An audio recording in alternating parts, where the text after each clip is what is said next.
Hello, Internet. It is I, Malik Aaron, and welcome back to Box Office Predictions. Today, we're going to be talking about Queen of the Ring. So, as usual, we're going to be going over the pros and cons. So, let's get to it. Pros. Well, reviews are alright. Has a 71% critic score, not bad. It's no audience score. I'm guessing it's lack of people watching it, so I might as well look at the ratings. Uh, Mostly good from what I see. Seeing a lot of 5 stars. Uh, but yeah, yeah, mostly like 5 stars. So that tells me that the people who have watched it generally like it. So I say word of mouth overall. I'll label that a pro. I don't think this has a cinema score. Last I checked. No, it doesn't. Okay. This is a word of mouth. I label a pro. Another pro. This is kind of a pro and a con because this is based off obviously off professional wrestling and professional wrestler Mildred Burke. And hell, in the cast of this movie, there are several wrestlers in it in both like WWE and AEW. There's Camille, there's Tony Storm, there's Trinity Fatu, aka Naomi, there's Britt Baker, and Jim Cornette. So seeing him in this movie is a bit of a shock to me. Yeah, Jim Cornette's in here too. So yeah, this is very much a wrestling movie, and wrestling is popular, has millions upon millions upon millions of fans around the world, myself included.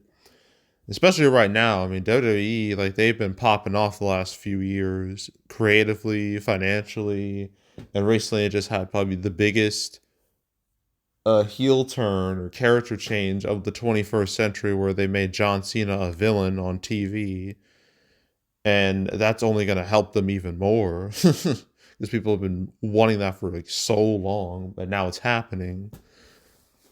But yeah, professional wrestling is popular. So that's like the pro argument there. But the con argument is that pro wrestling movies don't do the greatest.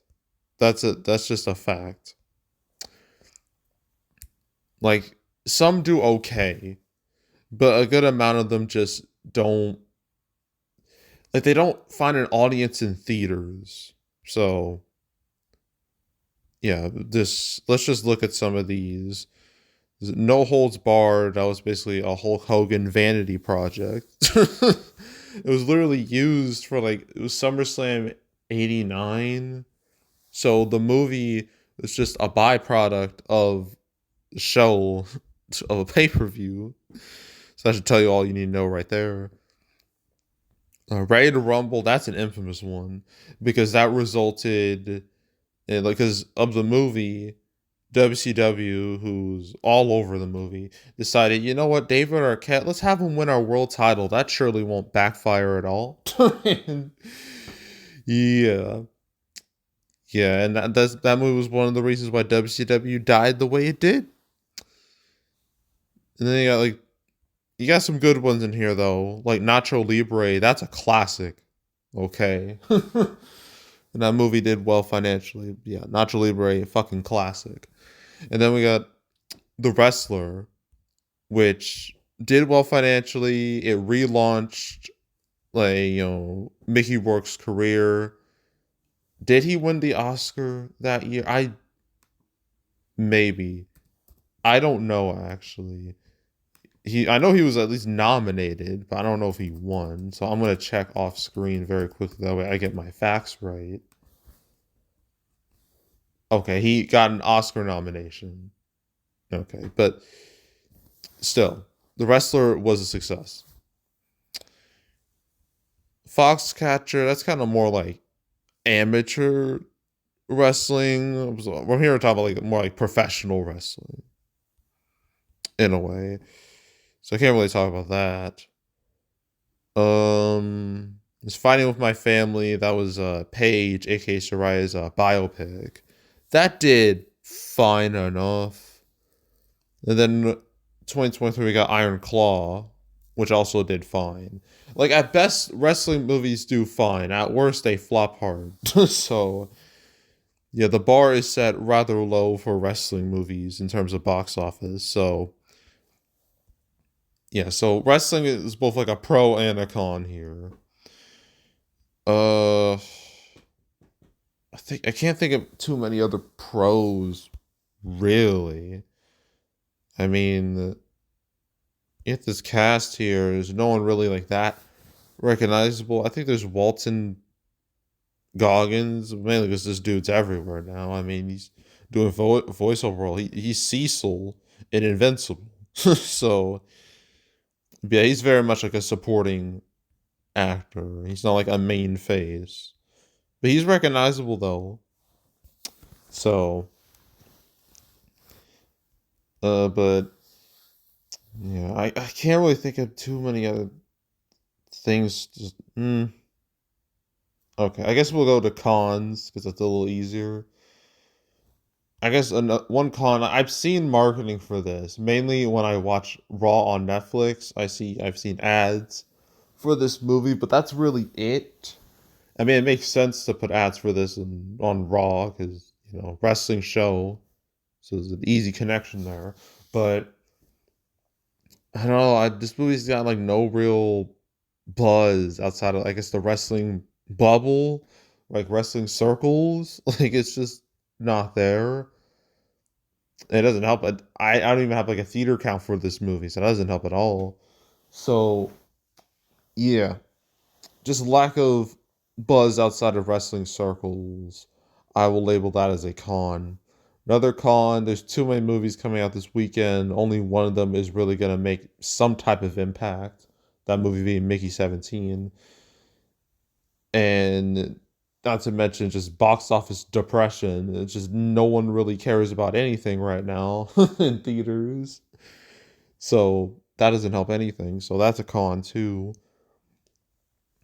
And who even made this movie? Is anyone I would no. The hell is American Satan? What's that? No idea what that is. I mean, I might know, but I feel like that might be a repressed memory from a review I watched. um, yeah. I can't think of too many too much else to say about this.